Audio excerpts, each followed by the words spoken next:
Hi, everyone. Welcome to another episode of Mind Fuel. I'm Austin Auger, and I'm here with my good buddy, Mr. Preston Foreman. Hello, everyone, and thanks again for watching. Today, we have a good friend of ours who is an entrepreneur, actor, and producer, Mr. Steve Froehlich.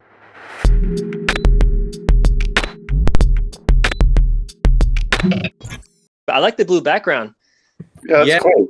This is what I use for my auditions. So, Yeah. But now I'm doing a lot of Zooms. It's just cleaner because there's just a white wall with a dartboard up there, and then if it's not lit well, it looks weird sometimes. So this is the safest. Yeah. Now, do you have any special lighting? Do you have special lighting in there as well, or is that just? I have one light on a stand. I'm going to be upgrading and get a couple more lights, but I have one light on a stand, and then all my windows are open. So when I film or do Zoom, I try not to do it at night because you get the best. It's still a laptop. I'm still recording this, or the camera's on the laptop, so it's not the best camera. But if I do it at night, you look yellow, or it looks gross. A little Southern California tan going on. I think that's just the lighting. I'm actually pretty pale right now. Yeah, me too, man. I've been thinking about that. Yeah, because you were just traveling right now, weren't you? Yeah, I went back east. So it was my first time traveling during COVID. So I went home for Thanksgiving and flew Southwest, got my own row both ways. Tickets were cheap. They were only like $95 each way. Wow. And you get Southwest's free bags. So like $180, $190 or $195 with tax or something. So that's like the cheapest I've flown in like, I don't know, 15, 20 years back east. So, but it was weird though. Like I was trying not to touch anything, while I was in the airport. Luckily there were hardly any people. It wasn't crowded at all. I have TSA pre-check, but when I flew through, it was like instantly, like I walk up, put my bag in and go. And then when we got on the airplane, Southwest does that group boarding stuff. Mm-hmm. Everybody was an A. So, it wasn't like 50 people on the plane.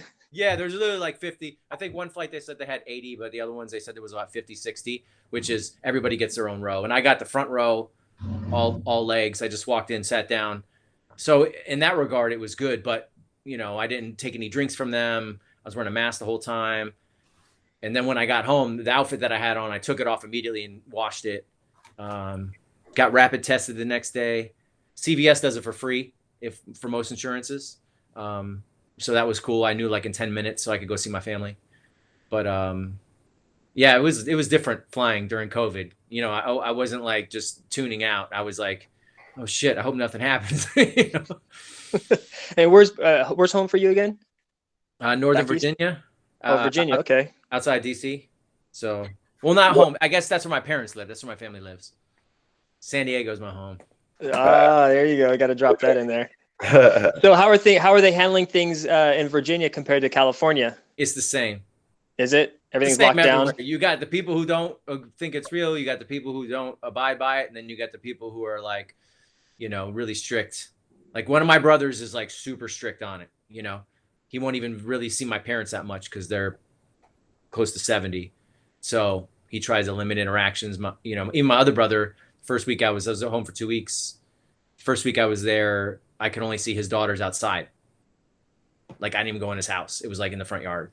That's good. So, which is cold back there. So like after a couple of days, I was like, man, this is too much.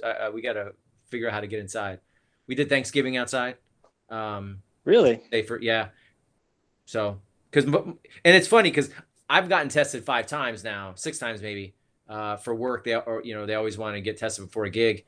And my family's never been tested, so they started phasing kids back in Virginia. So the nieces are going to school. My brother's wife is working, and he's going to go back soon. And I'm like, you guys are around way more people than I am. I live alone, like I'm not really working as much. So I'm less of an exposure risk than my family was, but they were just super strict. So I just wanted to abide by everything, make them happy, Yeah, absolutely. So. Well, that's good, man. At least you're tested negative. So yeah, that's good. Normally you always try to be positive, but now like you always want to be negative. Always.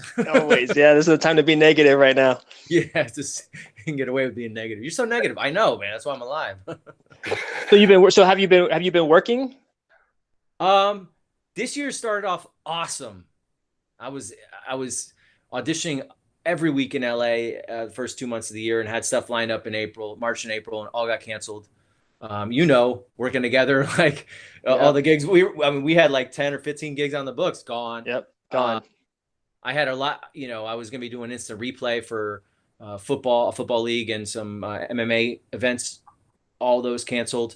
But during the year, I got kind of lucky. I've probably done about close to 10 shoots this year, Oh, that's Okay. good. which isn't bad. I produced one, and then I've been an actor in like 7 or 8, I think. Um, this past 2 weeks, I've had a lot of auditions. In July, I had a lot of auditions. But the rest of the year, it's been super slow. Just there's nothing going on. Nothing going on. So Sure. and almost all the stuff that I did book was referral or was a repeat. Client. Like one company, they do Kickstarter videos or Indiegogo videos, and I shot with them 4 times. He just called me up and said I need a person for this. I'm like, cool. And normally that's great because the rest of the year I'd still be getting a lot more gigs, but that was like that type of stuff was all I had. I think I only like booked 2 auditions this year. Everything else was like direct hire. So it's been much different, this Oh, I'm year. sure. I mean, everyone in the entertainment business has been affected by this. It's been a really tough time for everyone to, just find work in general. So I'm sure as an actor, it's already hard enough to find work for you guys. So, I know it's this hard is enough, but it's definitely, made it even harder. yeah. It's interesting because I would think that even though you're doing film of some sort, whether it's a commercial, some sort of promo video or a short, that doesn't really, keep people from shooting stuff. I mean, you can still shoot stuff, right? I Yeah, mean, I don't, I do this full time as an actor or in front of the camera, behind the camera, but I'm not at the level like big time, like doing big network things or huge movies. So at that level, I don't know. But on the independent level or the low budget stuff, or the people who are doing their own projects, small production companies, some of them shut down on purpose because they just didn't want to deal with like insurance issues. I see. And the real small companies, like the one I mentioned I work for, they're COVID compliant. They're just trying to be safe. The bigger, I did an Amazon commercial that was like there was a COVID compliant officer. You walk up to get food. It's all prepackaged. You can't touch anything. You have to point to it. He gives it to you. He wipes it down, gives it to you. Wardrobe and makeup instead of everybody being in a room like you're in a line in a queue, 6 feet apart like you're in a store. You're holding your clothes. They wipe down where you hang your clothes. They go through it. They don't touch it. You pick it up. I mean, they were really strict on like touching and having people. And we were outside. It was pretty cold that day, and we were outside. It was like a gloomy day, and we're all outside because they didn't want to have us in a building except when we were filming. And so the bigger productions I know are taking it really serious. The smaller ones are doing their best, and most people are now taking a production assistant and either turning them into a COVID compliance officer or actually hiring a COVID compliance officer. And I was thinking about getting certified in that because there's a couple companies I saw that do it for free. So, and then I know I have a director friend who is started getting hired as a COVID compliance officer because there's not that much work. So I was like, oh, I should look into that as well. So it's much different, but there are some companies that didn't want to shoot at all because they're like, like one guy I know, he's got a family. He's like you guys, he's got little kids. So he's like, I don't want to be out filming and then have to worry about bringing that home to 2 little ones. So he had enough money that he's like, I'm just not going to shoot for a while. No All kids here. No kids for you. Well, you got the dog. I got the dog. Yeah. Not yet. I take my kid to the park just about every day. So even though there's the yellow tape on all the playgrounds that's saying, it's off limits, and there's You're the still signs that say, we've been taking him since day one. Just go play, wipe your hands when you're done, Yeah. And go. Like we at the very beginning, we were very, cautious because obviously this is something we didn't know what it was. We didn't know how fast it transmitted. We didn't know what it was, what it was going to do. Once we got through like the first couple of months, we were like, okay, it's time for you to go back to the playground and run around and get dirty and put your hands in the dirt and, eat rocks or whatever you have to do. But Yeah. I mean, it's now that since the last shutdown or stay at home order, so it's been some of the parks have caution tape on them, and they've even taken the swings off of some of the parks so the kids can't go on the swings. Mhm. And then other parks, there is no caution tape, and they've only taken like maybe one or two of the swings. So there's still a swing, but they've taken the other ones out to limit how many people are at the park. And they have signs saying, hey, this park is 12 people maximum. This park is only 6 people maximum. But yes, we've been taking him since day one. Just here, go play, you know? They do that with basketball courts. I got a friend who plays outdoors all the time, and he's like, they took the rims off of everything. Oh, wow. So he had met a guy who has a rim, and then there's a ladder, and he'll text him, and they go over and they put it up, and he's like a couple times. It takes a few minutes, and the cops show up, and they're like, you got to take that down and get out of here. Yeah, we've had the sheriffs come by the park, and there's a restroom right next to the park. They go use the restroom, come back, and there's a whole bunch of kids running around at the park or whatever. And we haven't been approached by anyone in law enforcement, being in the county that we're in. They're a little bit more lenient and just kind of, it's up to us to be safe and do what we need to do to make sure that we're taken care of. So yeah, I know that's definitely different in each county. I know San Diego's a pretty tough one right now. It was interesting when I was back east. There was when you guys did when we did the second stay home order or whatever, huge impact. They're like, oh, California's what they call it, California is what they call it, like communist California, or something like that.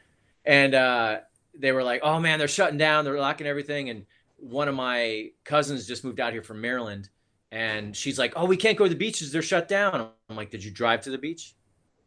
Like, go to the beach and see if it's actually shut down, because there's so many in California here, like Riverside and other places where they're resisting. So you actually, if you think something's shut down, you got to call or go over there and see if it's actually shut down. So, but everybody on the East Coast was like, wow, California is taking a step back. Holy cow. And then I get here and I'm like, no, it's the same as it was the whole year. So it's the whole year. Yeah. So hey, off topic of COVID, I mean, we could talk about this forever in our own things, obviously we appreciate you taking the time to chat with us and jump on this call with us. And, we definitely want to learn more about you. I mean, I know that you are quite a successful person, even as you would say a starving actor, but, you have your MBA. I know you've worked on a bunch of different projects as an actor. I know you've produced a bunch of stuff. So, definitely we'd like to hear a little bit about, some of your successes, and of course things that we always like to find out some of the failures that people have, and sometimes those become even successes in their own right, their own way. So how long have you had your MBA, and tell us a little bit about that and what you've learned from that? So I got my MBA, like I started it 2 years after I graduated college, and when I graduated college I was like, I'm done with school, I just want to work, live my life, I'm done. And I was working in TV news, and I was making minimum wage, and I was hustling like I am now, which is funny, 15, 20 years later. I was kind of just working at 3 or 4 different TV stations. You're only supposed to work at one, but I couldn't get full time. So my dad got me a government contracting job, and right away I didn't know what I was doing. They just hired college grads, and I was working on this like $120 million military contract. And I'm like, how do you get this? Like, who wins this? And they're like, it's called business development. Go get your MBA. And by the way, we'll pay for it. And so I was like, cool. So I got my MBA part-time for 4 years while I was working full-time at that company. And just learned a lot. It opened up my eyes to how things are run. And what I like about the business degree is you can like now look at things differently. If you're buying a car, you're buying a home, like that's all transactions, but everything's a transaction. So it's like, whereas if I didn't have that exposure, I probably would be still making those stupid mistakes I made when I was a kid out of college. And so I went full time, and then in the program, I was working full time, going to school part time. It was like 2 nights a week. And while I was in the program, about halfway in, one of my MBA professors was one of the executives at Price Club before it came Costco. He was like the #1 hire behind Sol Price and Robert Price. And he said, you should own your own business. And it was in his entrepreneurship class. And I'm like, well, I don't know what I want to do. I'm just doing this because my company's paying for it. I get like a $15,000 raise. That's why I'm doing this. And so I looked at, he's like, well, what do you like to do? I was like, well, I've been in the fitness industry before. He's like, why don't you own a gym? And that's literally what got me on the path, because my professor told me. So like when I went in, I had no vision to do that. It was just, I just want to look, they're going to pay for my MBA. And it was cool because that job, if it was a contract job. So like sometimes I was working with one client or another client, or they'd put me on admin for like a month. I was always able to do homework at work if I had free time. So it just made sense to do it. And so then I started a gym. I raised about almost $1 million, and most of it was debt. So you want to talk about like successes and failures? It was an investment. You know, it wasn't like somebody owned a percentage of it. It was most of it was debt serviced, which you know, if you were to do something like that now, like I feel for anybody that opened up right now during COVID, opened up a restaurant or opened up a business and has debt to be serviced, and they're like, they can't create revenue. And that's kind of what happened to us. I mean, that was other than being green, the ultimate failure was 2008 happened. And so we just got crushed, you know, and we're still going through build out. It wasn't finished.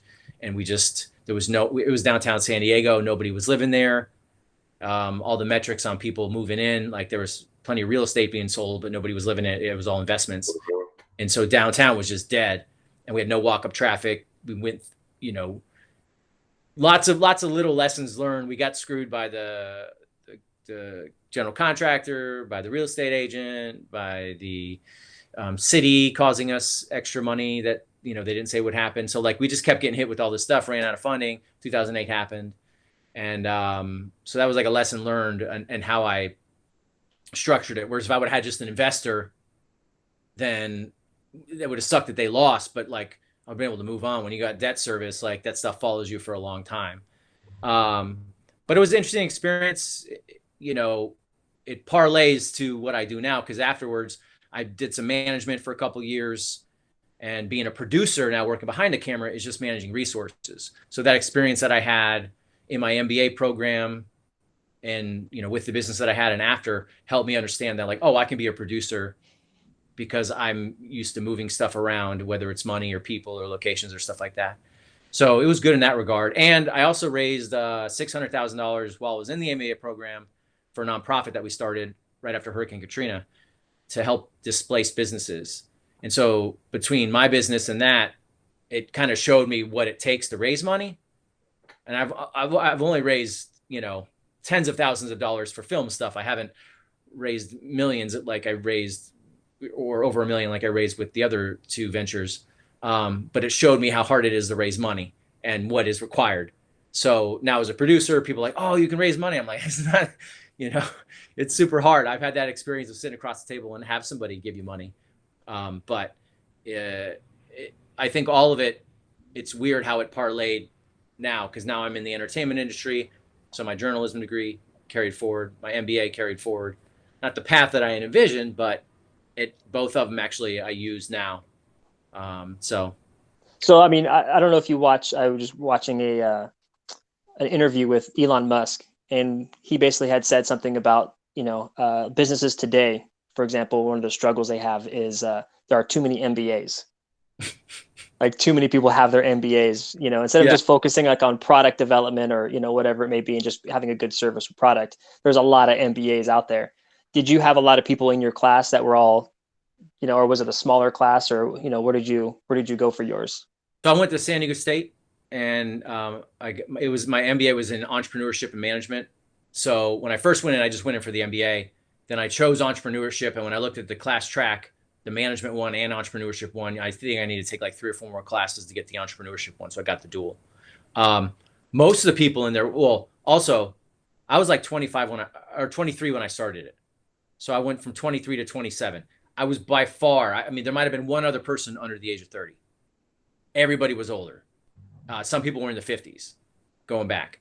So most people had like, I'm a product engineer, or I'm an engineer and I want to get to management, so I need my degree to go to that next level. Other people had like strategic paths. They had just started like a sports MBA program. They had just started like a medical MBA program, so you could be a doctor and get your MBA. So there was a lot of different people for different things. And we were in a cohort group that for the first, normally a 2-year program, part-time makes it 4. Everybody was working. We're in the same class every semester until I think the last year and a half. So I was with the same 28, 30 people or whatever it was through every class. I didn't have a specific thing. I just fell in. Once I took that first entrepreneurship class, I'm like, this is what I want to do. But I do think like sports management, I would have focused on that if they started it at the end of my like I was almost graduated. But I do think if somebody goes in for an MBA, then have a specific thing. Don't just go to school because you're like, I need another degree. Like, waste of time and money. In my opinion, you could just study now with the internet. You could just study something on your own and become an expert in it, without having to go through the actual college. But if it's something that helps you in your career path, if you need that extra degree or your company requires it, you're a teacher, whatever, you need a PhD, sure. Our program was entrepreneurship was ranked in the top 10. But there's so many things that they don't teach you. So if Elon Musk is saying that too many MBAs, everyone has ideas. A lot of it's theoretical, but they still don't teach you how to negotiate. They don't teach you sales. They don't teach you real life management. Like you take HR classes, but so a lot of my application was from the business that I started. And when we ran that nonprofit, I was the COO of my business and I was the COO of the nonprofit, the chief operating officer. So it's really interesting in the program that like, I think you can, how people skate through as an undergrad. Oh, my parents want me to go to school. I'm on a lacrosse scholarship or I'm trying to walk onto the team, and you go. And then you're like, just don't go work at, Starbucks or Target, go get a degree and then get out and make more money. But people coast through when you're in college because you want to party, you're young, have a good time. I would say don't do that with your master's. Be very specific because it can waste time and money, and you might not get all out of it. I got lucky with mine. A lot of my professors were real world. 3 of my professors were worth like over $500 million together from businesses they had sold. So I had these like guys who would tell us these stories, but not all programs are like that. Maybe at Stanford and Harvard and Yale, all the big ones, but the lower normal schools, it's like you could get all academics. So I would say, whatever Elon Musk was alluding to, there could be too many MBAs because everybody's an expert, so. In something, right? Yeah. So how did you go? Go ahead. I was just wondering, what can you just tell us what that debt ceiling is again? Like, if people don't even know what that is. Oh, debt servicing. Debt servicing. Yeah. So normally when you raise money, like let's say you want to open up a coffee shop, and you're like, I found this location, and you run all your numbers, and you're like, it's going to cost me $2,000 in rent, 500 utilities, employees, this, and so you need 10,000 a month operating costs, meaning like every month. So you look out when you're starting it, you look out over a year or 2 years, and you'd say, I need 120 grand a month to run it, or 120 grand a year. So 2 years would be 240,000 plus whatever you pay yourself, taxes, lawyers. So you might raise 400,000. Okay. You can go to a bank and say, I need a loan for 400,000. That's debt serviced. Or you can get an investment. Your buddy's a lawyer and he's got 2 locations and he's looking to park a little money somewhere because he's getting profited too much. So he's going to hit in taxes. So he's like, I want to park. I'll give you 300 of that 400. So then you only have to get $100,000 loan, and you give up 20% of your company for that $300,000. So this lawyer owns a part of your company. What we did mostly, which was a mistake when I raised the money, was it was debt service, meaning like I had to pay it back to a bank. Or, I mean, I had an SBA loan, like a $430,000 SBA loan. I had like 10 credit cards that we maxed out. I had like 5 or 6 business loans and business lines of credit. I probably only about 100 of it was probably investment from, friends and family. Small amounts, my parents put in 20, I put in some, I had another friend put in 15. So very small amounts that was investment. The rest of it was debt, meaning like if it doesn't work out, I still owe that. Whereas with the investment, I go back to the investor and I'm like, it didn't work out. You can sue me, but I don't, it's done. The business is done. You lost, I lost. A bank is like, so what? You still owe me the money. Much different. You sign an agreement, an SBA. So why did you choose to go that path versus finding other investors? Like I've heard of angel investors. Is that something where there's VC or there's is it venture capital VCs? I can speak to angel and VC in a sec. The difference, because I was young and that's all we could do.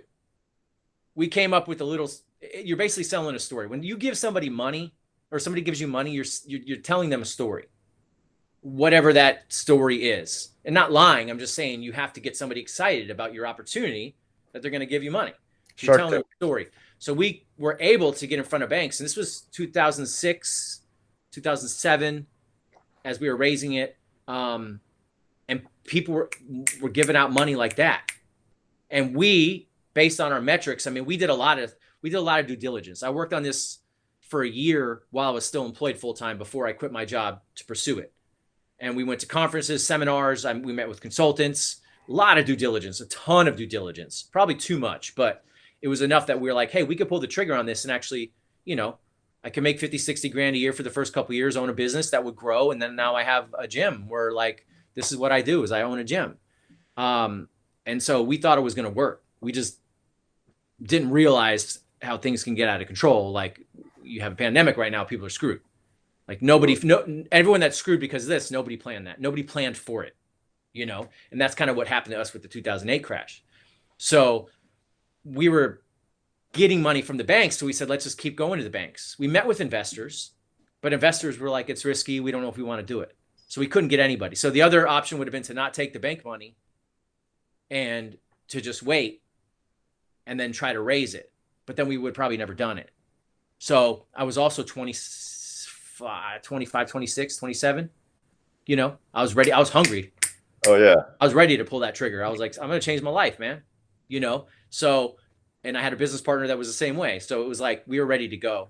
Now I wouldn't do that. I mean, if I had to do debt servicing, like for a movie, let's say you film it and then you need an extra 300 grand to finish the editing. Okay, maybe you could go get a loan because now I have an asset of a thing that's finished and I can go to the bank and they can leverage that. And, you know, all the investors paid for the film, but now I just need an extra 300,000. I would do something like that, but straight up all debt to finance something is a huge risk. And we just didn't know any better. And then on your angel VC thing, an angel investor is typically like usually going to be the doctor, somebody that makes a couple $100,000 or a couple $1 million a year that has money and they're themselves. A venture capitalist is usually part of a fund or a group. And those are like usually lots of money, might be a hedge fund or something like that, where they have $10 million and they're looking to put it into something, or they're looking to invest in 5 or 6 different businesses. And so there's a group of them. You could be a venture capitalist and you could be solo, like Elon Musk could be a venture capitalist. But typically a VC is, you know, an angel would be just like, I got rich, now I got some money, I want to do something with it. That's typically, and usually angels invest in like that 5 million and under, whereas VCs and firms VC firms and stuff like that are going to invest like 5 million and up, typically. So, but it's blurred lines. I mean, anybody that gives you money as an investor, even if it's $5,000, you know, so. Looking back, I mean, would you, if you obviously having a business is something that you probably would like to do, doing your own thing, you know, versus working for someone else. If you were to do it over again, would you do a gym again? Or would you do a different business or just approach it differently? Like, I don't know. I mean, for me, my life never turned out the way I thought it would. You know, what I had envisioned when I went to college and playing sports, and I'm like, I'm going to do this. And then my life is this way. So I don't know. If I was to do it, I would have a completely different life if I didn't do it. So it would be tough. You know, without getting into it, I chose the wrong business partner. And I would be more careful about that. I've been approached on doing opportunities since then in the past decade. And I've not done stuff because I just felt it wasn't the right person or it wasn't the right opportunity. You know, I might have passed on something that maybe it could have worked out, but I just, you know, I definitely have that experience that I was like, I'd rather not do it and not have the headache of what happens than if you do it, you know? So I don't know. I think a gym could work.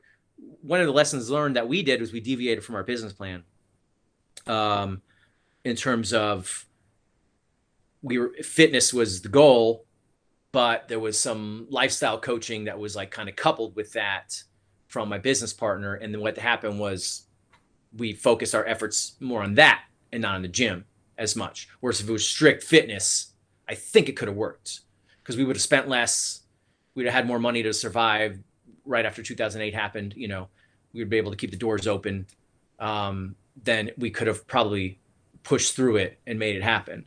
Or not, I don't know. But well, having a gym, I'm sure is, I mean, a good business model. I mean, I've obviously you look at it and how many people pay memberships to gyms and then don't use them. Right. So that's like, I'm sure that's the big that's box model. I mean, that's the big box model. is to have, you know, thousands of members paying 10, 20, $30 a month and they don't show up.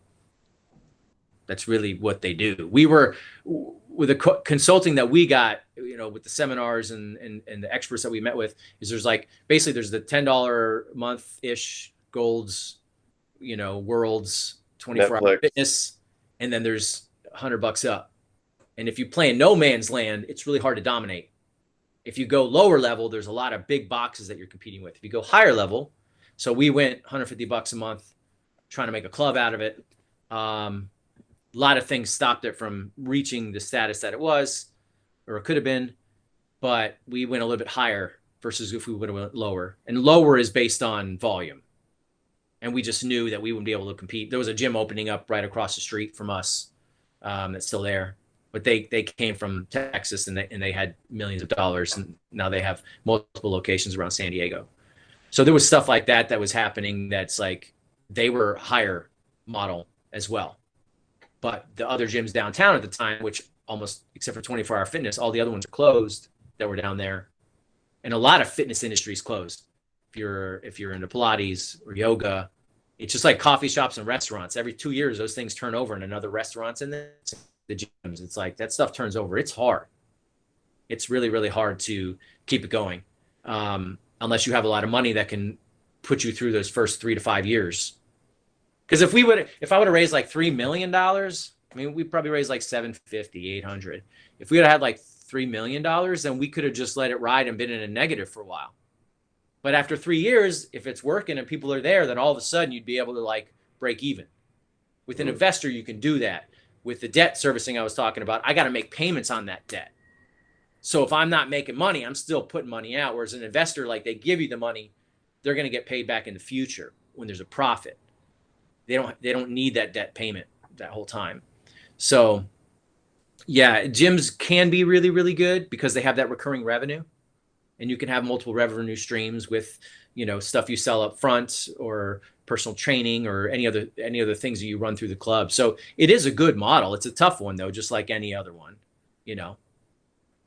CrossFit's huge. I mean, they're huge, but they $150, $200 a month for a CrossFit gym, and it's usually just that one gym, right? They don't have multiple locations. They have the one single gym. They're franchised. It's very specialized, and it's also franchised, right? They have the franchise fees that they have to pay to use the CrossFit name and you know, their programs. Huh? The climbing wall gyms, you know what I mean? Yeah.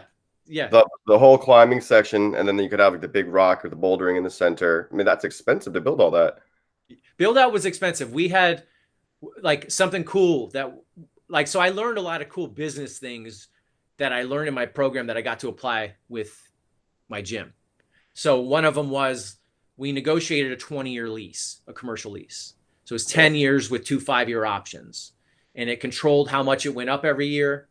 They gave us $50 a square foot of tenant improvement money, which means build out money. So we were 4,300 square feet. So it came out to be like 220 grand or something that they gave us. So that helped with the build out costs because it was expensive. It was going to be like 400 total to build out because we had an empty shell. We negotiated a lease or an exclusivity on the fitness equipment that we used so that no other gym in downtown San Diego and the zip codes that we had worked with the manufacturer, no other gym could have our pieces of equipment, so nobody could knock off our model. So there was stuff like that I learned that was really cool. And like, oh, we did this. That was great. And going through build out, I felt like the general contractor and the architect in the city kind of took advantage of us, whether it was fees or adding stuff on or hidden costs or overcharging us for things. But I did get to go through that. I worked with an architect and they developed the whole thing, and we worked with the city and we worked with the general contractors and, you know, had each one come in. So like to get to see build out and go through that, actually for a few months after the business, I didn't have it anymore. I managed a residential remodeling company because I kind of understood construction from my experience. So I learned a lot of cool things in it, you know. Financially, it wasn't the most successful, but it's a pretty expensive education you have there, sir. It was a really expensive education. When people talk about loans, I'm like, when they talk about student loans and they're like, oh, I owe 200. I'm like, oh, that's nothing. Yeah. Open a business. Yeah.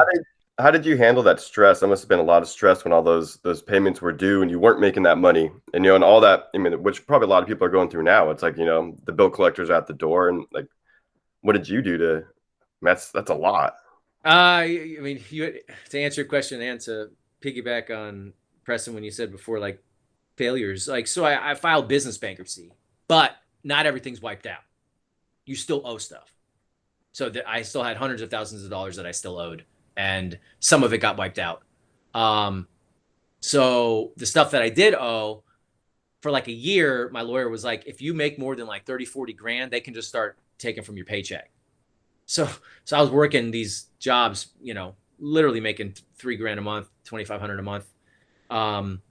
Just because I had an MBA and I could have gone back and probably made 70, 80, 90 grand. But he was like, if you do, they're going to start taking it from you. So after about a year, he was like, you can go get a regular job. Like you're in the clear now. Cause there's like a 9-month period where they still really watch you, I guess, or something. Stuff like a really powerful guy would do, like he's worth millions, but he files bankruptcy and then he keeps on going, doing what he's doing.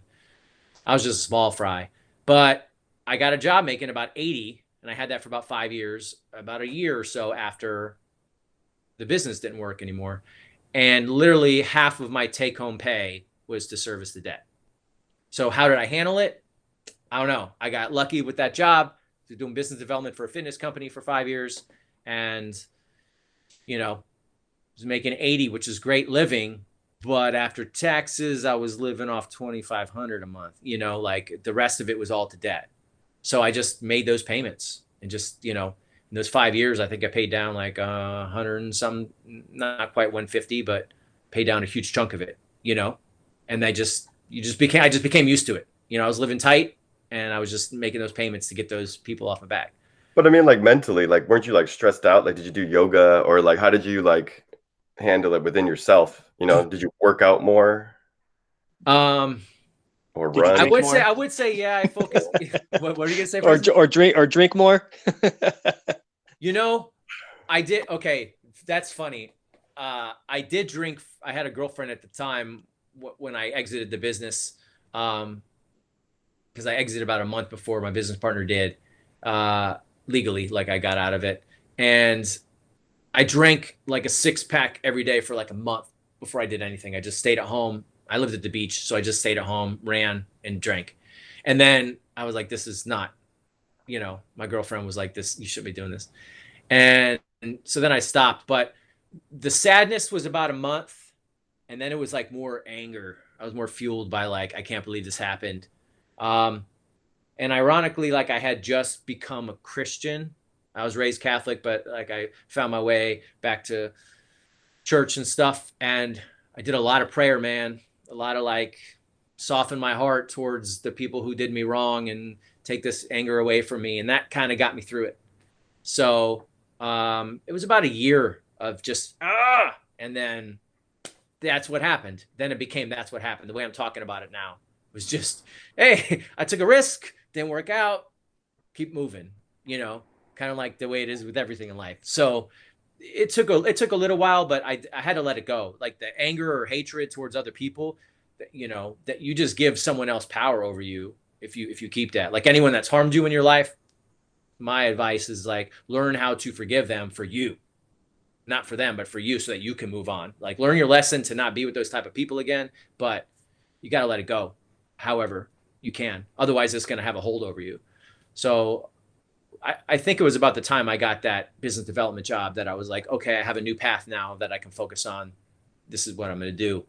And then it just kind of became, just became a memory. That's good, That's a man. very healthy. That's a very healthy way to approach that. I mean, people even now. I mean, there's people who have businesses who are not in any control of their own. Are having to shut down and everything else. So I'm sure it's very, very difficult for people to have, if they did any sort of loans and having to make those payments and their mortgages and trying to keep their employees going and everything else. And for some people, they might say for you is a couple of 6-packs a day is what people do on a normal basis. That's like nothing. But that's a very healthy approach, and that's very cool that you were able to like just move on with it, finding going back to church, it took a praying little on bit of it. work. It took a little bit of work. One of the things is you don't die, Like that's no matter what you owe. We don't live in a society where you can go to jail for fraud, but you don't go to jail for debt. That was England. That's why when America branched off, we have the laws that we have regarding finance, because they had debtors prisons back in London and England and the UK. And now we don't have that here. There are ways to get out of it. You might owe money. It might be a monkey on your back. That's the way it feels for me. But you don't, like I did, you won't die. And so once I realized that, like, people commit suicide over this type of stuff. You made a mistake, your life, you pay for it, literally, not with your life, but like financially, you pay for it. It changes how you live in the future. And once you can kind of come and accept that, then I think it's easier to move forward. If you're like, oh, I hate this world, everyone's trying to get me down, and you just carry that, like, you'll never get out of it, you'll never do anything again. So the biggest thing I would tell people is, like, if you won't die, like, if you make a mistake, you make a mistake. And odds are you won't go to prison unless there was fraud in your intent. But if you legitimately try to do something, try to change your life, your family's life, try to change the world by doing this opportunity, and it doesn't work out outside the financial ramifications, you're going to still you can still live. You know, I lived on my buddy's couch for like a year. He didn't charge me rent. So I was like, all right, okay. All my stuff was in storage. And you know, I had a like sweet apartment downtown on the 16th floor overlooking the ocean, floor to ceiling windows, corner spot looking into the ballpark. It was sweet. Second I lost everything, I'm on my buddy's couch. Everything's in storage. I'm living out of a suitcase for a year, you know? And it was like, oh, but I didn't die though. Like, I still keep going.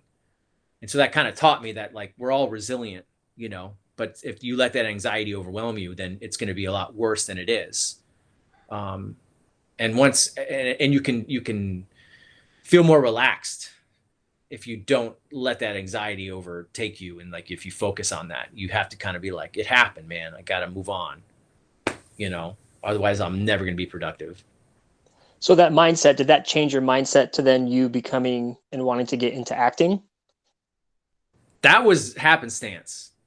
I did a play last year, and this guy came and saw me, and he used to be married to my boss when I did the government contracting, the company that paid for my MBA.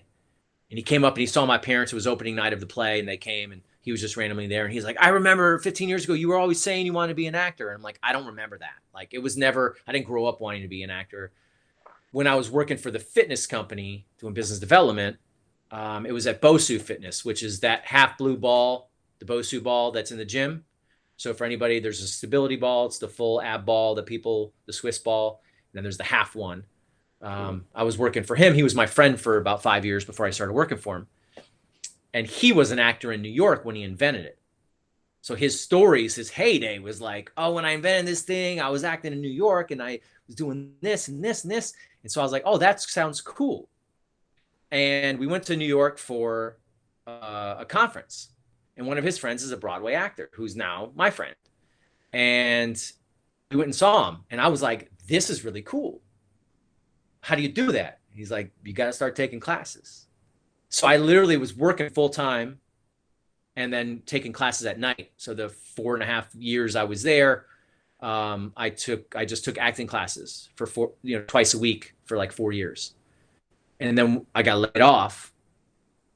And then now I'm in another situation that I was like 5 years prior where I'm like, what do I do?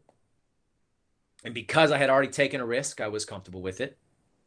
And because I had a journalism degree, I was consider myself an artist. And because I was a writer and a photographer. And then because I was had an MBA, I was like, oh, I can produce.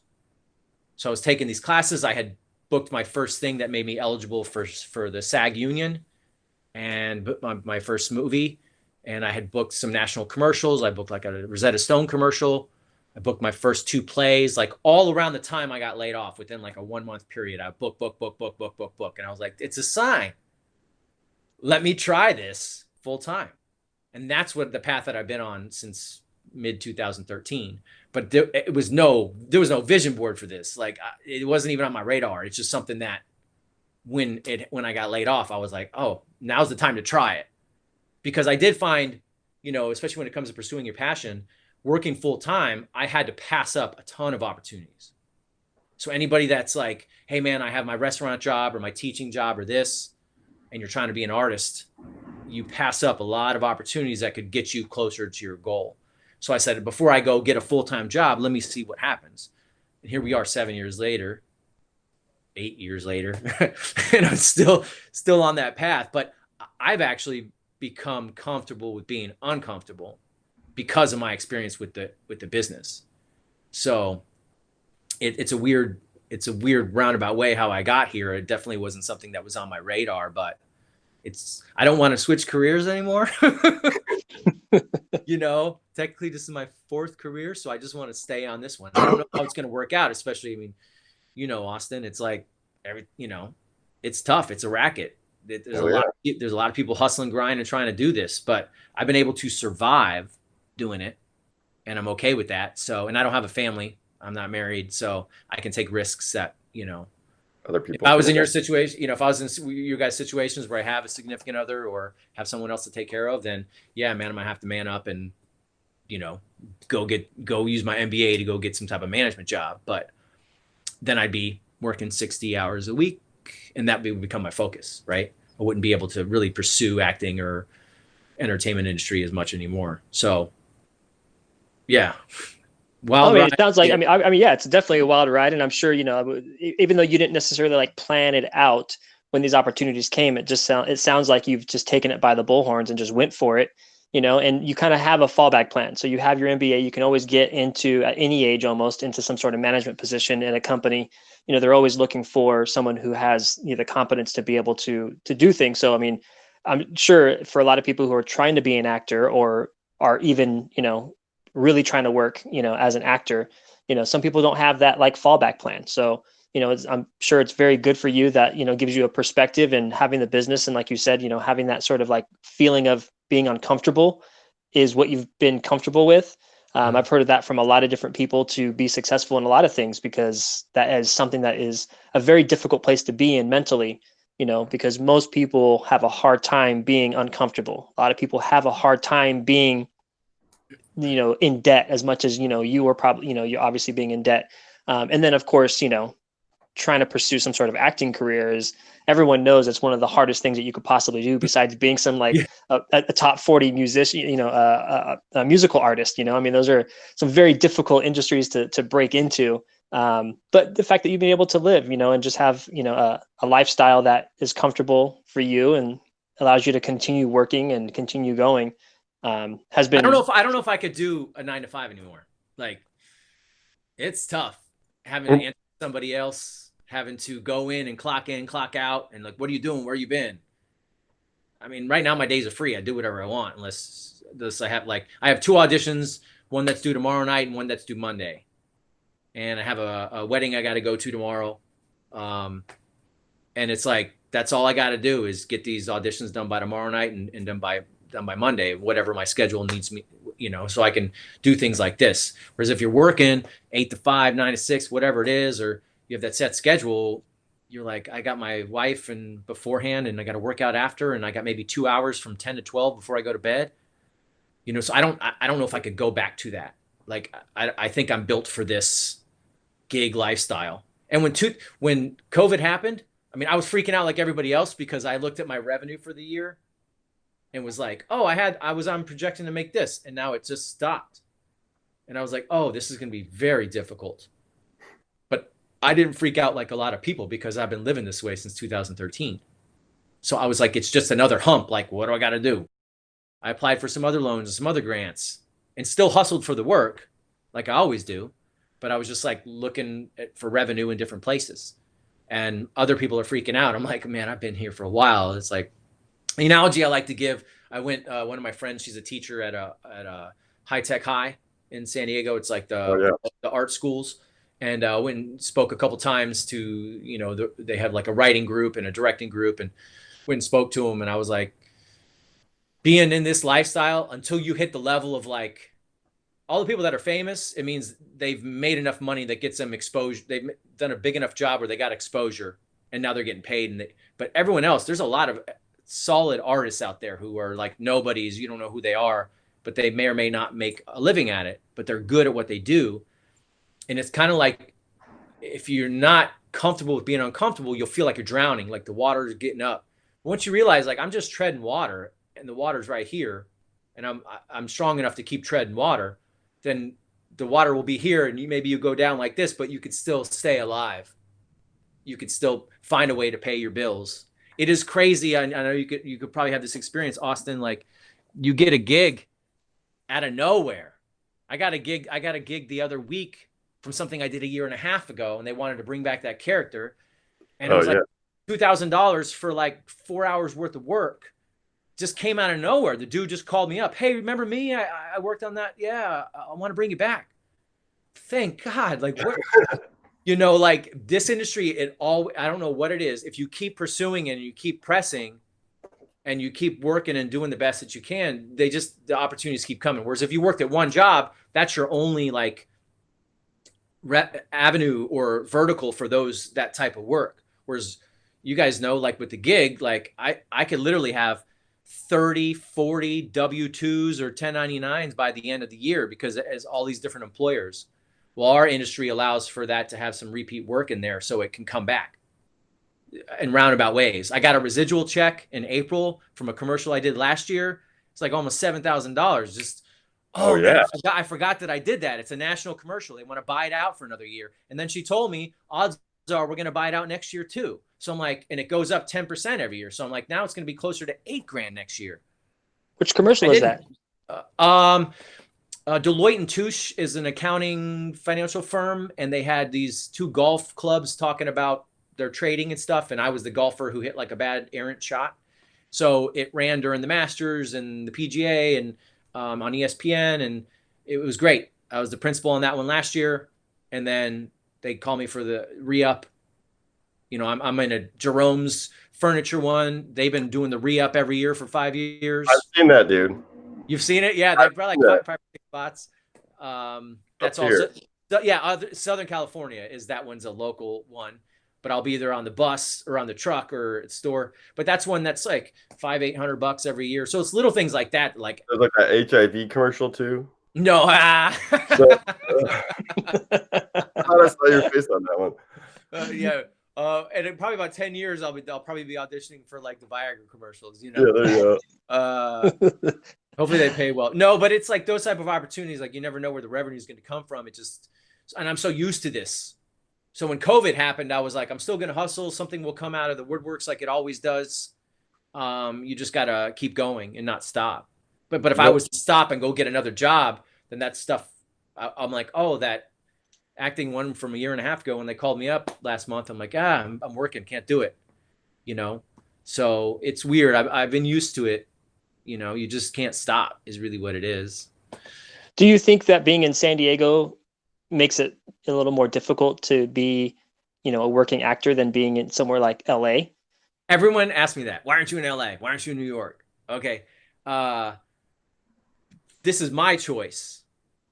One, my dad was in the military, so I moved every 3 years of my life. I've lived in 6, 7 states. I've moved 20, 30 times in my life. I got used to just moving a lot. San Diego, I love it. I love it here. You can have a bad day, go outside. It's wonderful. Go to the beach. It's wonderful. You don't always get that in other cities. And it's a grind. It's a grind being an artist. If you're a painter, musician, actor, whatever, if you consider yourself an artist, it is a grind. You have good days and bad days. You need to have a circle of friends. You need to have family. You need to have outlets that can help you through those tough times financially, or not getting work, or not being that successful. You got to just be able to get through it. And I just not a huge fan of LA in terms of living. So, and every time I've lived there, I've never lived there longer than 6 months in a row, but I've lived there about 3 times. And I go up on average on a yearly basis. I go up once a month to LA. This year I was up every week, some weeks, for the first 9 weeks, 10 weeks of the year, I was up at least once, if not twice. And it was going to be that way all the way through April for auditions. So I usually drive up, see a friend, spend the night, drive back, or up and back. And it can be a grind. And if you want to be if you live in Idaho, then yeah, you got to go. But I'm close enough to LA that I can get there. So it's like not a big deal for me. And I figured out the driving. I figured out where I can stay, what I can do. I know if I got an audition or a gig, I know how long I've figured out that model to make it work. And my rep, when I had representation up there, I just tell them I give them my buddy's address and I tell them I live in LA. And therefore that stops whatever hesitation they have. But if you live in the South, you can, get up to Atlanta. If you live in the Northeast, you can get to New York, or if you live in the middle of the country, you can get Chicago. But so you don't think it's necessary to be in the city. I mean, you're close enough that you can just commute a couple of hours, and get up there, and whatever auditions you may have, you don't think you would get more business or more work? I might, but it would be the same small stuff that I'm getting now. Maybe I would get more access to bigger jobs, maybe. But I have a lot of friends. One of the reasons that I've been like hesitant on living there full time is like almost all my friends that I started in the acting classes with, or I met right around the time I started acting, they're all in the same boat as me. None of them have, I mean, if I take the top 100 people I've met, I'd say like 2 of them have like, oh, I got 10 or 15 like CSI, NCIS type credits. Nobody is broken big. Anyone I know that's like famous or B-level, C-level, I met them after they had their success. I have not met anyone that I work with has made it to the next level. And people, I started this when I was 30, so 32. So it's like, now you put a decade later and I'm still struggling. And all these other people I knew back then are still struggling. There's no rhyme or reason or right way to do it. A lot of people live in Orange County and commute the hour to LA, or they live out in, Palm Springs and commute the 2 hours in because it's cheaper cost of living and they do it. So San Diego is just one area around LA where you can live.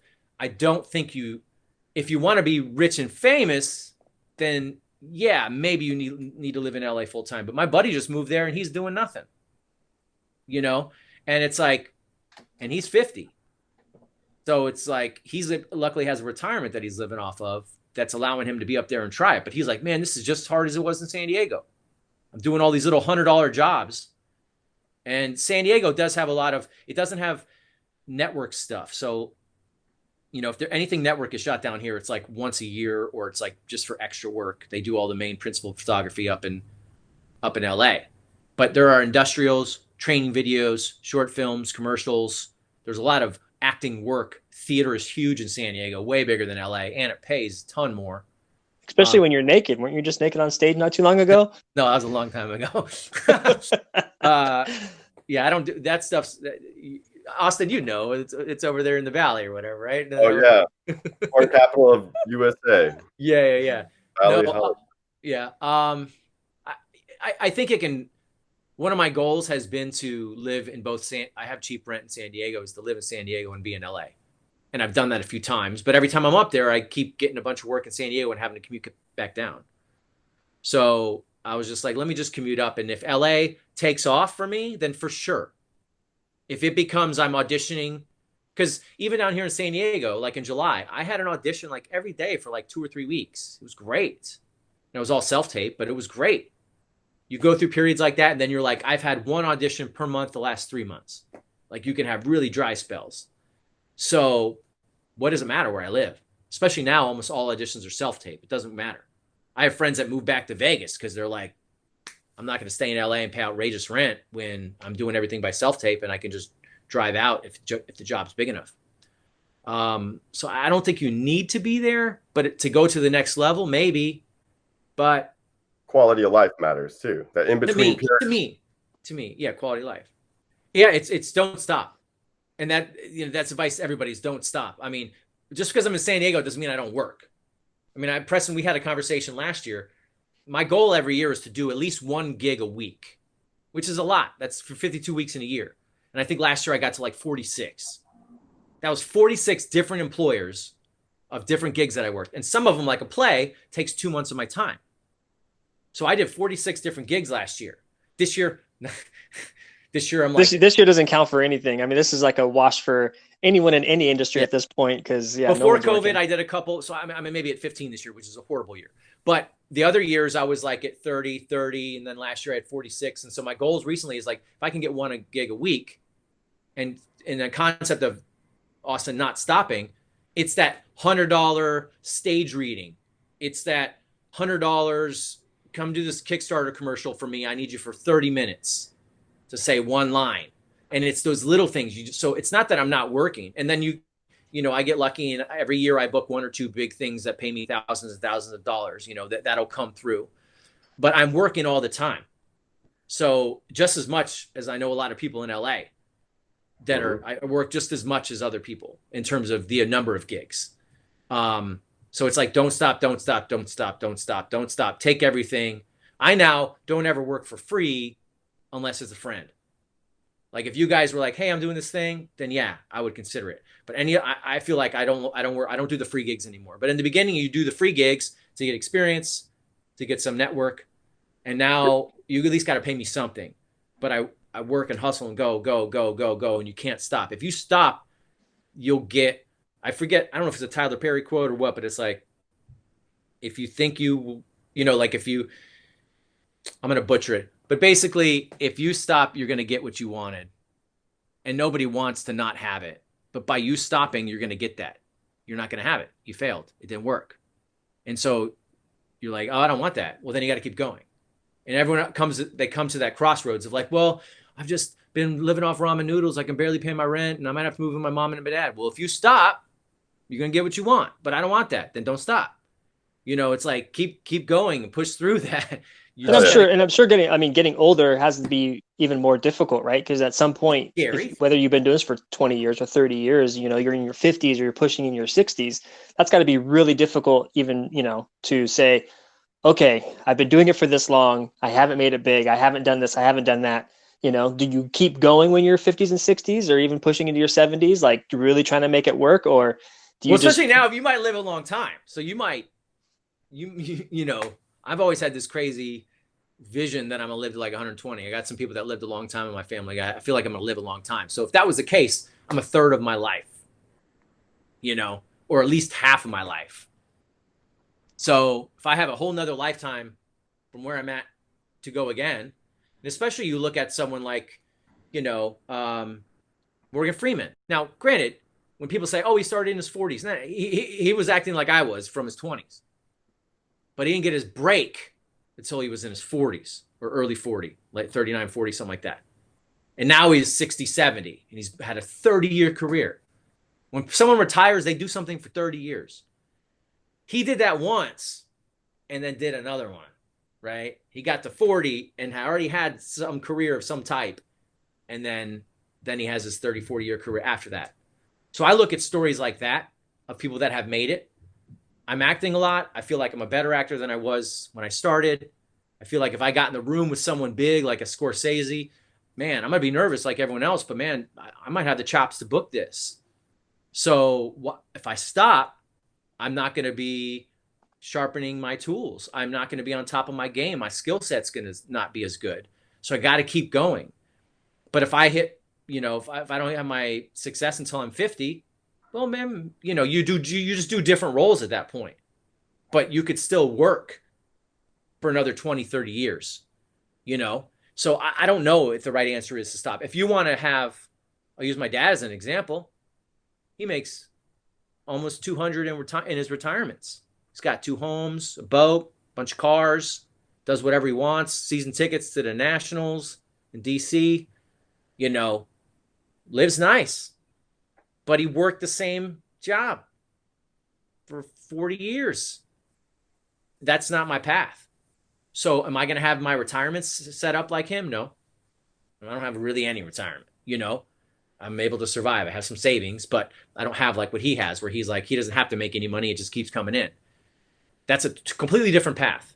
And you can be my age or older and say, that's the path I want to choose, which is fine. But if you're an artist, you feel like you have to create, and like you'll just always feel like a part of you is not being like, you're a musician, you're an artist. So it's like, you'll feel that, oh, I just need to create. I need to do it. And that should be the driving force when you get to that crossroads of like, man, because everybody who doesn't have money that's an artist is like, I'm a failure. I can't provide. I can't do this. I'm always going to live in a studio. I don't never have a new car. I can't afford new clothes. I haven't been on vacation in 5 years.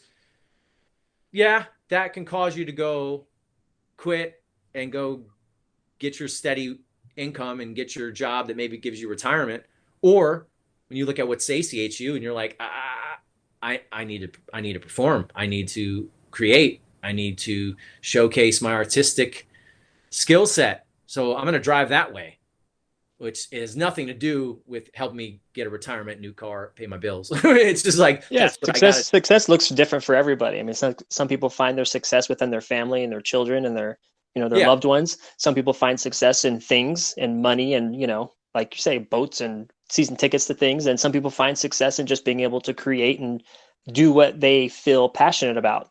And, there's a lot of people who I think have that sort of creative mind and would love to do it, but I'm sure it's a very scary thing for those who didn't even start or are older in their life, or it's a very difficult thing. I mean, sure, for you, I mean, it's a grind, right? I mean, we're all kind of in the gig world, and we're all trying to like hustle and try to find that that $100 gig that that takes our time. And it's like, for some people it's like, man, $100 ain't much, but when you're only going to do a few lines for 30 minutes or an hour, that's actually not too bad, considering those who are making 20 something dollars an hour or $25 an hour. Like, Yeah.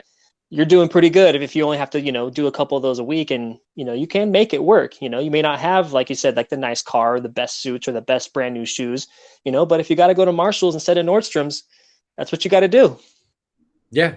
You just learn to hustle. I mean, you just learn to make it work it within your life. It's like when you were young, whether you started fending for yourself after high school or after college, you figured it out.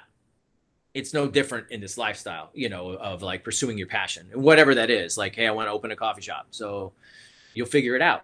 You won't be able to make much money until the coffee shop starts turning a profit, but you're like, I'm going to make this happen. And I think there are some people who aren't artists at all. They're an engineer, they're this or that, and they have a good career, and they want to work for Google or whatever they do. And I'm doing this. Okay. But then there's the other half of the world that uses the other half of the brain, and they're like, oh man, I'm an artist. I need to create. Well, when you having that artist in you, do you ever feel like you're being selfish? In what way? Like, so say if I have a family, or if I'm going to have a kid someday, and I just want to focus on me, because I have that same, I totally feel you. I need to create, I need to do something. But sometimes I have the feeling inside of me of like, well, I should be doing something more and bringing more money in, you know what I mean? But, balancing that, being an artist, but still having a family, It's tough because I don't have a family. So that's why I think I can do this. And I've discussed it with my father and my family. I've had some friends that didn't support me when I did this, and they're not my friends anymore. They're like, man, don't be that type of guy. Go out and make money. And it's like, well, I don't have anyone to take care of. I don't. And I can make that. So you could call it selfish, but I'm only looking after myself right now. It's also a sacrifice. I mean, being able, Yeah, sacrificing not having a significant other is not an easy task to just be lonely. alone. And, yeah, absolutely. Now, I live alone, man. I live in a 400 square foot studio. It's a nice studio. It's close to the water. It's in San Diego. It's not bad. It's a cool little complex. But yeah, man, I live alone. It's tough.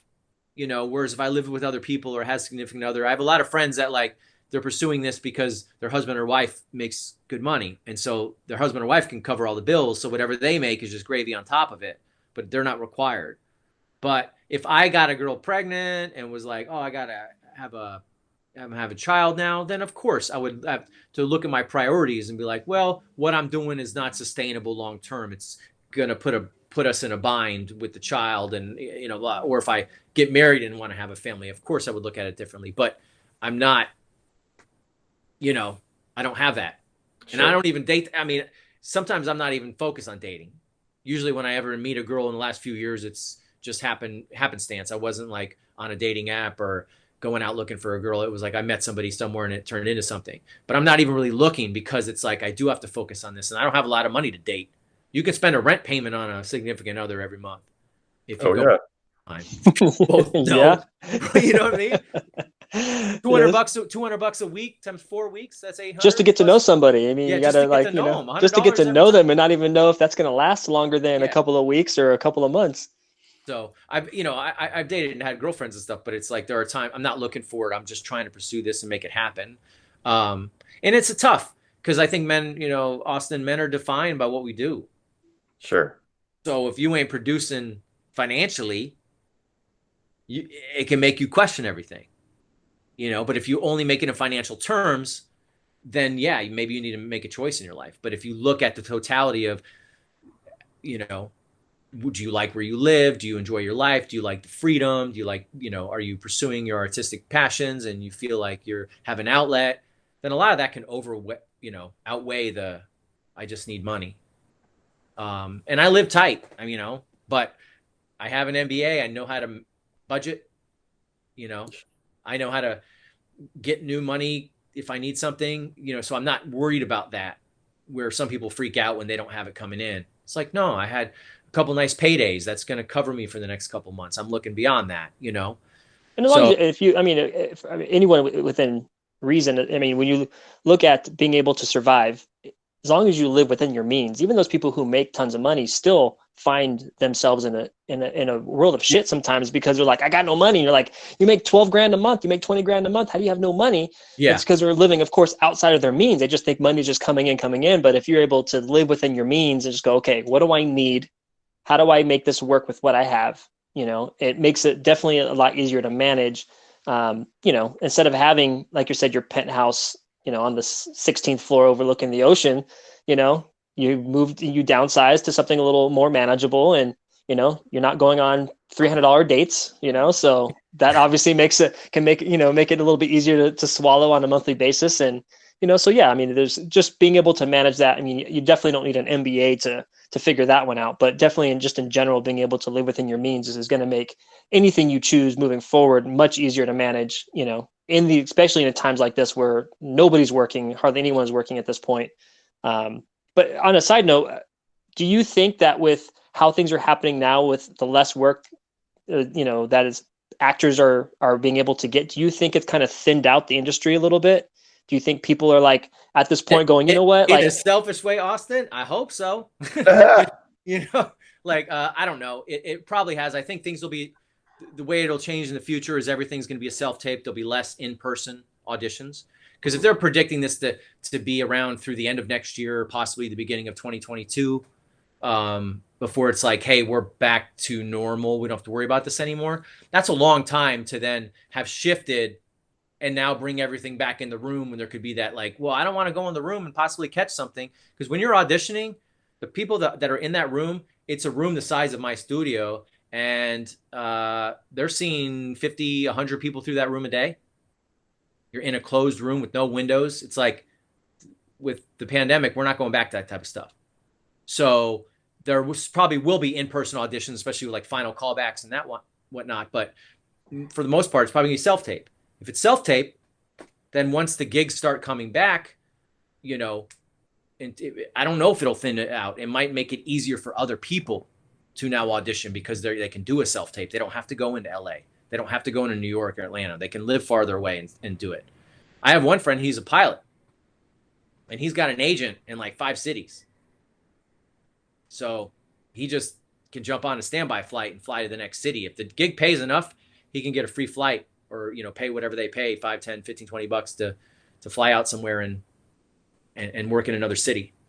So this makes it even easier now, because it's all self-tape. He doesn't need to go into any city for the actual audition. So I don't know. I don't know if it'll thin it out. I have known a lot of people that moved away. I just did a shoot, and one of the girls lived in LA, and she moved back to Pennsylvania, and she flew out. She's like, I'm working at a restaurant in Pennsylvania because I had no work out here, but I wanted to come do this gig. She's like, I'm probably going to break even on what I make with the cost of the ticket and whatnot. But she's like, I just wanted to work. So I do know there are a lot of people that have left Los Angeles because of the rent was high. Had one friend that was crushing it as a model. He's back in San Diego because he owned a home. In a home, people had to move out. So he can't pay rent in LA and cover the home in San Diego. So he moved back into the house. So I guarantee there are thousands or tens of thousands of stories like that in Los Angeles, which has millions and millions and millions of people. And a lot of those people are probably in the entertainment industry. So it might make it easier when it starts up again, but I think eventually it'll get probably whatever levels they're at. So are you working on any current projects right now? I'm finishing editing on a project, a Pilates project I produced, passion story, passion project for a guy. He beat cancer 3 times and broke 37 bones in his body, and he used Pilates over a decade to heal himself. So Wow. editing What's that. that? What is that called again? It doesn't have it has a working title right now. It's just a passion project. It's just something that he funded that Okay. he wanted to have for himself. Um, and then auditions. I've been doing some auditioning. I'm co-writing some things with a couple friends. Um, I'm more like assistant to them. They're writing it. I'm helping them out. But all those will be just like need to be pitched at some point to somebody. And then just auditioning. I had 2 shoots last month, and hopefully I have a shoot. One of these auditions I just did. Hopefully I book one. But nothing else. I mean, if you would have asked me in July or August, I would have been like, yeah, I got a bunch of projects. So Well, the good thing about change is it's like you feel comfortable, and I think like when you're comfortable, it feels good, and you like it, and it's like, yeah, finally I'm happy. But then you get complacent, and you don't like progress. Like you're mhm. saying, you got to keep your tools sharp. With change, you're on your toes all the time. You're sharp. It's kind of a good thing. Yeah, it is. Sometimes you wish things would stay the same just for a little while. Like, hey, can I just have this reprieve and just keep it on this level for a minute? But, you know, hopefully life is like a mutual fund. It goes up over time, but it's gonna do this. You just have to let those lows not be as low, and then you can do this. And so you can ride the wave of change a little bit easier as long as it's going up. It's when it's going this way that it becomes really, really hard, especially when you have it down. Well, if you're never faced with any sort of adversity, then you don't really have the opportunity to learn something. I mean, sometimes it's unfortunate, but some bad things can sometimes have to happen in order for people to learn, whether I it's hate for that. about themselves or whatever it may be. It's like when you are progressing and you are just moving along, you're just kind of the wheels just turning. It's very natural for you just to kind of just do things. You're not really learning anything new, and Mhm. it's important for all of us to always continue to strive, learn something about ourselves, improve the things that we can improve on, which is what makes us, even as men, it makes us and I'm not say just men but anybody to grow as an individual, and not be the teenager that you used to be, not be the 20-year-old used to be. And that's why with age you're supposed to learn things, and you're supposed to go through. Everyone goes through different challenges though, right? So some people put themselves in those positions, like yourself. You put yourself in that position of owning a business, and taking on a bunch of debt, and then things happen, and now you got to like get yourself out of it, and then putting yourself in a position to, pursue an acting career. Again, very difficult, very, very challenging, but I'm sure with all of it, we're all have the opportunity to learn. For myself, being an entrepreneur, I've had definitely my share of ups and downs, and 2020 for me was supposed to be one of my record years. Everything was going great, adding things and services to the company that I have, and all of a sudden it just came to a screeching halt, like like nothing. It was just one of those very unfortunate situations. But I've also learned that, okay, well, this is not sustainable, right? So I have to make some changes within my business, like a lot of people do. Whether you have a restaurant, you have a gym, and if you have to turn your parking lot into a gym, just so that way you can keep business going. Or if you're a restaurant and you can have some outdoor dining, everyone has to make these changes. So it's important, I think, to have those ups and downs. The ups are good because it makes it worth it, but the downs are also necessary for us to learn and continue to grow.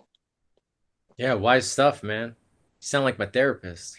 It's like Darwinism, adapt or die, right? Yeah. There's no choice. Well, when you said like, I chose to pursue the business and I chose to pursue the acting, she's like, "Aren't you in this situation because of yourself?" Like, yeah, I guess you got me. But you know what? There's that. I mean, but you have to try, right? And if you're not trying, you're not trying. I mean, it's That's one of the reasons. what? That's one of the reasons I haven't stopped, is because I feel like I've been doing this since 2013 or 2009, 2000 or 2000, 2009, 2010 started acting, but like since 2013 I've been doing this full time. I feel like my ceiling is so high still, like I'm not even close to what I could accomplish. So if I give up now, I feel like I haven't tried. Like this was just my schooling. This was just get my experience and get my groundwork and understand what it is over the past 7, 8 years. It's like now, okay, now, let me try to see what I can accomplish. When you And that was, interview anyone, you talk to anyone who's been successful, that's exactly what they say, right? They just say, don't give up, right? Keep going, whether it's a business or whether it's in acting or whether it's, whatever it is that you're trying to accomplish, it's never giving up. It's learning from your mistakes. It's learning from those situations that, and if that's what you're supposed to do is learn from those things so you can continue and try again and try yeah. again. Hopefully most people, you get 1 or 2 failures and then that's it. When you get a lot of failures, especially in this industry, Austin knows this, you just get rejected, turn down. You're Brutal. like, will this ever stop? I have a better chance going into a bar trying to pick up a girl than I do of getting an acting gig right now. Like the odds are better for me to walk into a bar and not know anybody than it is for me to go get a gig. That's how hard it is. But it just tears your soul apart. You're like, I'm a loser. I can't. It kicks you to the ground. It takes you down some days. It really takes you down. Yeah, you just got to learn to have thick skin, and that's part of it. And for me, on that, it's like that's why I want to get my numbers high. I want to get my auditions high because then you have a better chance of booking. Because there are times you'll go 5 for 5, and then you'll go 1 for your next 20. And what if those 20 auditions took you 4 months to get 20 auditions? Now you're one job out of 4 months. You might have a great month or two, and then it's slow. So it's like if you can get your number of auditions high, then you have a chance of booking more and doing more work. But you have to try, submit, hustle, look for stuff all over the place, use your agent, get stuff on your own, work your network, try, not stop. Go ahead. Like the Mormons, that's what they instill that in their kids. They go from door to door and they get a lot of rejection, and people say, get out of here. I don't want to hear what you're talking about. But they keep going and they keep going. Zig Ziglar, a coach for like business coaching and stuff and sales coaching, he says, as a salesperson, I'll be more successful than you because I'll talk to more people than you. So if I only get 1 out of 100 and we both need to get to 10, well, then I'm going to talk to 1,000 people. And odds are over the 1,000 people, I'm going to get more than 1 out of 100 because I just need you to say no so I can go talk to the next one. Just say no. I'm going to go talk to the next one because then you're not worried about no anymore. You're just like, I just need to talk to them. And at some point, those percentages change. But if you only get 10 people, then you might not get 10 out of 10. It's a lot harder. So that's always stuck with me too. Oh man, my battery, I got to plug my computer in. I know we've been talking for a long time. I know you probably have to go and everything else. I mean, we definitely have, I love this conversation. I really do. Again, appreciate you taking the time to chat with us and share some of your wisdom of, your successes. And like I said before, some of your failures, but again, I even look at failures as a success. We had a really great conversation. I'm sure we can talk about way more, a bunch of other things that you have going on. But why don't we do this are you on social media? Do you have social media platforms? Or a website or something? One of the things I need to use. I need to do those more. I have a Instagram, but I don't really. It's just for me to network. I don't really post on that. I have a Facebook, Steve Froehlich, facebook.com/Steve Froehlich, and I have an IMDb that has some stuff on there. But I'm working on a lot of that. I've been able to survive without it really, but I need to use it more. But I think a lot of times it's like for me, social media, it's tough because it's like if you're a beautiful person and you got a great body, you can post your stuff all day, just doing whatever. Or if go for it. That hair you got going on. Yeah. I'm sure you got some pectorals going on under that shirt of yours. You gotta have like a shaggy hair following or hashtag or something. But or even if you're working on big projects and you get like some network stuff, then you can post. On the smaller level, it's tough. It's like, I have a few thousand friends, and I don't use it as much as I should. So I can plug it. I guess Facebook would be the one to find me on. I'm on Instagram, but I'm really more following people, and I communicate with the people a lot. Like I DM people all day on Instagram and Facebook, but I don't use. What's your Instagram? So if people are using Instagram or over Facebook, what's your Instagram? Steven Froehlich. So we put a link too in the. Yeah. What? We'll put a link in there as well. I would say the facebook.com/Steve Froehlich would be the best social media where you can see more of my stuff. because I've always used that. Like the younger kids are doing Instagram and Snapchat and all of that. I'm like, I got into Facebook right when it started. So most of my efforts are there. That's where I find a lot of my work though. Like I really work it to network and look for job opportunities. So I spend most of my time on Facebook, which Oh, with so the you're finding work through Facebook. That's a pretty interesting. more than half of my work is through Facebook. I'm in hundreds and hundreds of groups. So a group might only put out 1 or 2 opportunities a month, but you get hundreds and hundreds of them. What type of groups are you in? I'm in all Are they types of specifically for actors? Are they specific for types of projects? they're for my they're for my industry. So like there's a lot of groups that are like I need a dot dot dot. So I need a producer. I need a camera operator. I need a sound guy. I need a director. I need a writer. I need an actor. I'm in all of those because I work in front and behind the camera doing multiple jobs. And then I'm in dozens of acting groups, dozens of casting groups. If a casting director has a group, I'm in that group. I follow a lot of people.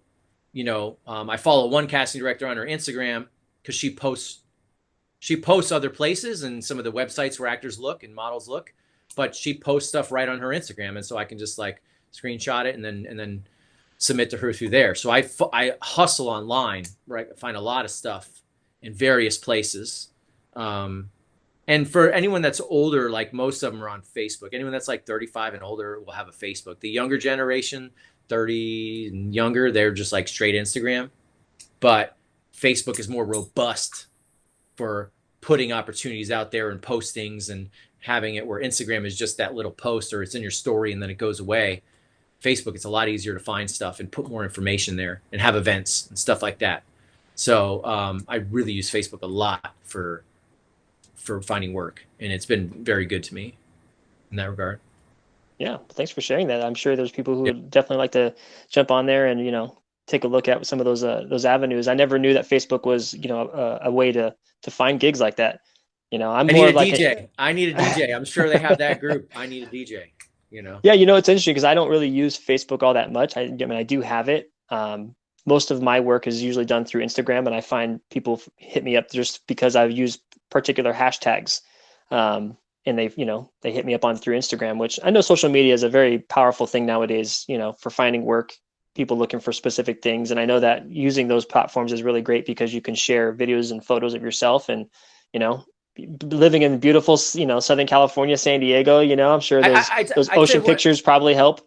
I'd say one of the reasons I don't use it that much is because I grew up without it. So it's definitely different for someone who came into it late in the game versus those people who are like born. I was in my 30s when I started to use social media. So I lived and really started using it. Probably like 35 is when I really started using it like all the time. So I lived 35 years without it. So it's nothing for me to go days and days. Like I went home, I didn't post anything while I was home. I was with my family. That's nothing for me. I don't have that itch like, oh man, I didn't post today. No one didn't put anything in my story and I didn't do it for the gram. Like I don't like none of that. Well, if you don't post it, it didn't really happen. Yeah, that's right. That's the new way of thinking, the new way of living, and people are used to that. My nieces don't even believe that because I was like, hey, when I was a kid, there wasn't the internet. They're like, you're lying. My 10-year-old niece, like, you're lying. I'm like, no, you understand, like they can't even talk to me on the phone. It has to be a video call. They put the phone up and they're like, this is weird. I can't see you. Like they don't even understand the concept. So I can easily live my life and not log on. And so I understand that could be a detriment in the industry that I'm at where you need to self-promote and be on it. And I struggle with that, but it's easy for me to not use it because I'm just like, I live my whole life without it. Like what is it? It's only a business thing. I don't feel my self-worth isn't tied up in what I'm posting online, but it can, I could probably be promoting myself more, maybe get more opportunities out of it. And that's something I need to grow. And that's an area and I need to improve, but that's my reasoning why I don't really use it that much. So, well, thanks again, man. I appreciate you taking this time. I've got to get another part 2 talking to you in sometimes again. Yeah, for sure. Awesome to be able to catch up. Anything else you guys need? Yeah, we were talking about me. I do want to catch up with you. It's been a minute since we chatted. So. No, yeah. I mean, part 2. We'll bring it back again. If you have time, just let us know, man. It'd be awesome there. Cool. Yeah, Thanks. man. Well, enjoy your holiday and have a happy New Year. We'll definitely reach out to you and set something up maybe after the first of the year to catch up on a few more things. I know that you had worked on a documentary, something a cannabis documentary specifically, which would be a great Awesome. conversation to Yeah. touch base on some of those things. But yeah, we'll definitely have to reach out and have another conversation with you and see how Sure. long your hair gets. Well, last thing I want to say when you're talking about hair is you've always been shaved your head big clean, like I said, most hair I've ever seen on your head, but it's down here. It's not like you've always been clean shaven. I figured, because I wasn't meeting anyone, I wasn't seeing anyone. I figured that would be the best time for me. You that in between stage, when it's like first growing out, but it's not long enough just yet, so you really want to meet people with that. So, and I've never grown facial hair, so I wasn't sure how it would come out or what it would look like. So it was you got a good 2020 was good. Yeah, it's not too bad. I trimmed it. It was a little longer earlier, but I trimmed it down, a little more, clean cut as if I could. But yeah, I don't know. The wife likes it. We run with it. My family hates this, but I'm like, I'm just not going to cut it until I need to. Like when I get a job and they're like, please cut your hair, then I'll cut my hair. But I've never had it. I've never had it where it's this long. Cool. I could do a man bun, and that's wow. That's very San Diego of you. Get up the back. You look like the best friend from Boy Meets World. Do you remember Boy Meets World? Yeah. Remember the kid's best friend, Corey's best friend, the curly hair. Yeah. I'll take his career, whatever he did. Yeah, there you go. All right, fellas. Well, thank you. Yeah, thank you, Steve. We'll talk to you later. Yeah. Stay strong, man. Stay strong. Stay safe out there. Yeah, you too. Man. Bye. So yeah, that was Steve Froehlich. That was a really good conversation. We talked about a lot of great things. There was a lot of little nuggets in there that I'm looking forward to sharing. But if you'd like to see more of these types of videos, please make sure that you subscribe, click the little notification bell, and make sure you share this video with your friends. And thank you for watching. We hope you like that mind fuel for the day. Please subscribe. We'll keep coming at you with more ideas and more mindsets and mind fuel.